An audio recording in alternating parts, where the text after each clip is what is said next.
Hola, 6-4 Reviews. Welcome back. I'm Chris. I'm Nick. If you like sexy guys talking about fucking amazing movies and keeping it real, unlike the other assholes, You're in the right place. You're in the right place. Good job. All right.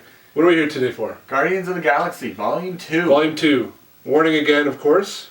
I am the king of spoilers. We're going to try not to, but I fucked that up, so get ready. And let's be real, he's probably going to have another rant in this video, like all the last 17. I want to go off against some of these other fucking guys on the internet. And it started. Wow, they're lame, but I'm going to try and hold back. This is, if you want honest fucking reviews and not contradicting bullshit, I'm not going to mention names, this is the right place. So subscribe to this shit. Where are we starting? Alright, well this, they brought all the original Guardians back. Got some new characters this time. Yeah, I don't remember the Mantis girl's name. Not important. Real name? Yeah, not important. But yeah, she was a good addition. I didn't hate her or anything, and we got the addition of Kurt Russell in this one. Mr. Big Dick himself, looking good. What's with him and Stallone, eh? Anti-aging, TRT, roids, what up? You know they're putting a needle in her butt. Yeah, and Kurt Russell has a scene where he's, like in Ant-Man, where they did the Michael Douglas, where he looks really young, and they did a fantastic job on that again as well. Incredible. Like, the visual effects in this movie are the best that Marvel's ever done. The first one topped it, and then this one topped it again. The whole atmosphere of this movie is just fantastic. I can't believe how they made Russell look. Yeah. I couldn't believe it. Yeah, I went over to the next person sitting beside me, I was like, man, he looks really fucking good. I wanted to say quick, too, I hate 3D personally. I fucking hate it, you know that. This was fantastic. If you don't like 3D and you get a chance to see this in 3D, probably the cleanest 3D movie I've seen. Even the trailer for Thor, while we were waiting for the movie, was incredible. Yeah, the 3D was fucking excellent. Shout out to the 3D in this one. I'm impressed with it. Yeah, they did a really good job on that. And the whole movie as a whole, I really enjoyed. Do I like it more than the first one? It's hard to tell. You'd have to watch them back to back again, right? Because like this one was fresh, it was fun. The first one was just new, right? It was something totally different to the Marvel Universe. Personally, I think I walked out of the first one just more like excited and stuff like that. But this one, I think I laughed harder, and it was definitely a lot funnier with Drax and stuff. But this one was kind of more of an emotional movie because it explored the characters' backgrounds a lot more. When in the first one they were just setting them up, you getting to know them a little bit. This goes into their backstory a lot more, and it's very good actually. See all the other assholes on the internet saying I want more storylines on their backgrounds. Get over it. This is the second movie now. They're about to progress into a mix with the Avengers and shit. There's no more time for backstories, and really, who gives a fuck? It's about now. The movie talks about now, family. There's a lot of like hidden morals to this movie, like friends. Anybody can be family. Anybody can be your dad. Mm-hmm. You know what I mean? I won't spoil that, but you know what I mean? And get the fuck over the past, really. I don't care about their backgrounds anymore. They're totally different people from what their backgrounds were. That's the whole point of the fucking movie. Yeah, it showed their backstories enough in this movie that you get why they are the way they are now, right? Yeah. Well, and that's the other thing is I was telling everybody, they show the evolution of the characters. So even if you did talk about the backgrounds, they're not the same people anymore. That's why Drax has a sense of humor now he never had before. He loves jokes. That's why he's having such a good time in this one. Whereas before, he didn't know sarcasm. Get over it. They're new, evolved characters. Yeah, Drax steals the show. He definitely has all the best lines in the movie. He was my favorite in the first one. Yeah, he was a lot of fun. I think like Peter Quill's character development in this one, he's still funny in the movie, but he had more of an emotional thing, reuniting with his dad, all that kind of stuff. Rocket too, though. And Rocket too. Him and Yondu had a really good relationship in this movie, and they explored it nicely. And Yondu's been one of my favorites too. I'm a big Rocket fan too, as you can fucking tell on my shirt. And again, with the backstories, like I enjoyed them to the point where they didn't overdo it. And there's enough. Yeah, there's enough. We get why Gamora and her sister Nebula are fight. Like they don't like each other. You get kind of into that a little bit, but he doesn't go so much into it that it bores you. That's one of the pieces they're talking. Like they have a scene where they talk about being role models for little girls. Mm-hmm. That's one of the hidden morals in this movie. Is the sisters always being sisters, you know what I mean? Get over the backstory bullshit. They do enough of that. It's a really... James Gunn, right? Yep. Fantastic. I didn't know until these movies, but he's done a ton of my favorite movies, like 300, Dawn of the Dead is my favorite zombie movie of all time, 13 Ghosts. Just a quick shout out to Tyler Bates.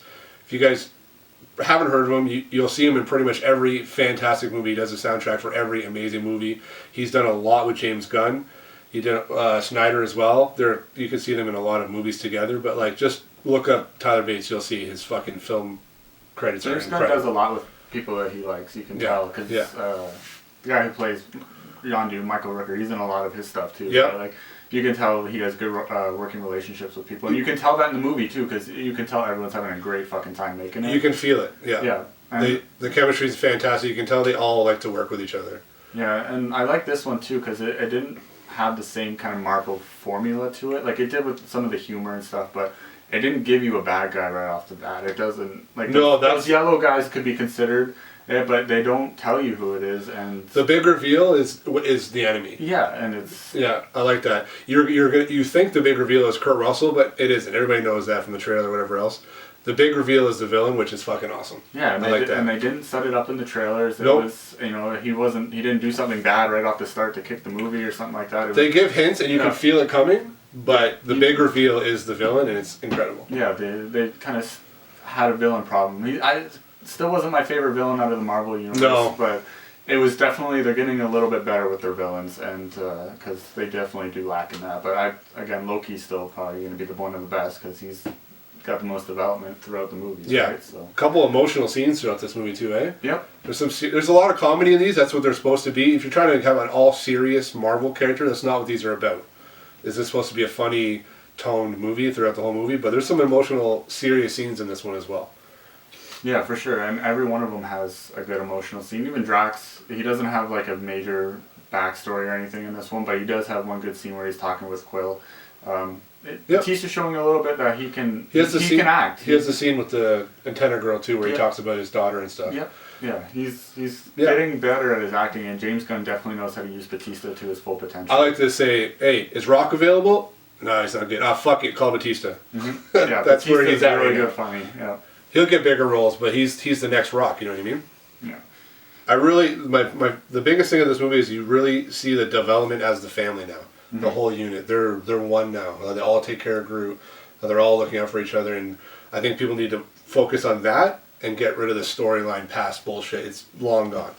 And the family, it can seem a little cliche now with Fast and the Furious kind of being the biggest franchise out there, but they did it in such a way that it was really different than Fast and the Furious, and it worked with them because you could, from the first movie, you just kind of see their characters' development, and they become friends at the end of the first one. Now they're making jokes with each other. I just felt the timing was right. Like there's a lot of times a gap between movies. There's such a jump. It's like, how did you get to this point? You can really see where they left off from the last one. Yeah, it was only 2 months difference. Yeah, I liked it. It was good. Yeah, it's perfect.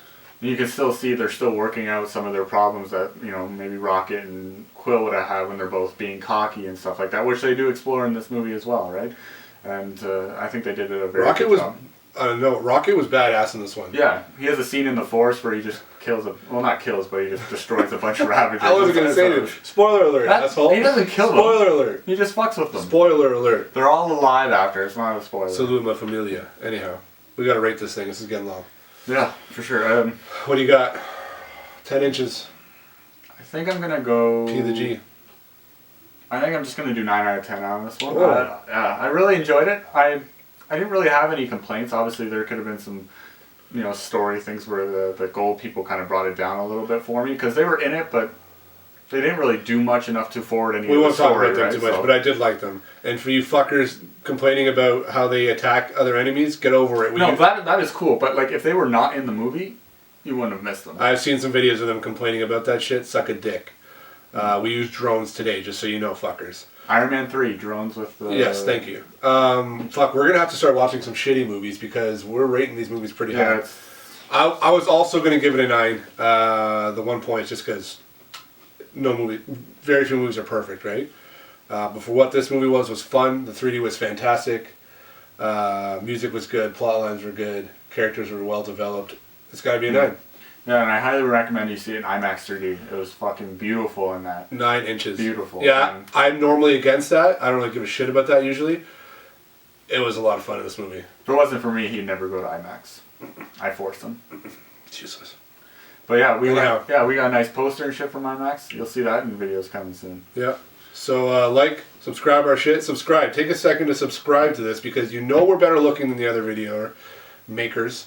You know we actually give honest opinions instead of this bullshit bias. I love every movie, suck a dick bullshit. We don't try to be scripted. No, so we're not if we seem scripted. awkward, it's because it is awkward. We're the everyday Joe that walks in there and sits beside you and holds your hand while you watch the movie, okay? Or get squeezed in because you're sitting 'Cause beside this guy there's and no he takes both of this fucking shoulder room.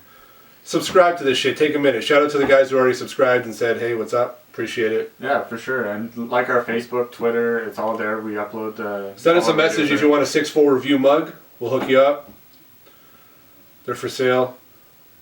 We'll be getting some other swag too, but like, subscribe, get on that shit. Leave a comment down below if you like the movie, if you didn't like the movie, if you disagree with us, if you agree, if you just want to rip us apart, comment that Do shit. it. Don't be none of this fucking cookie cutter bullshit anymore. Lame. That's good. And Peace. Until next time.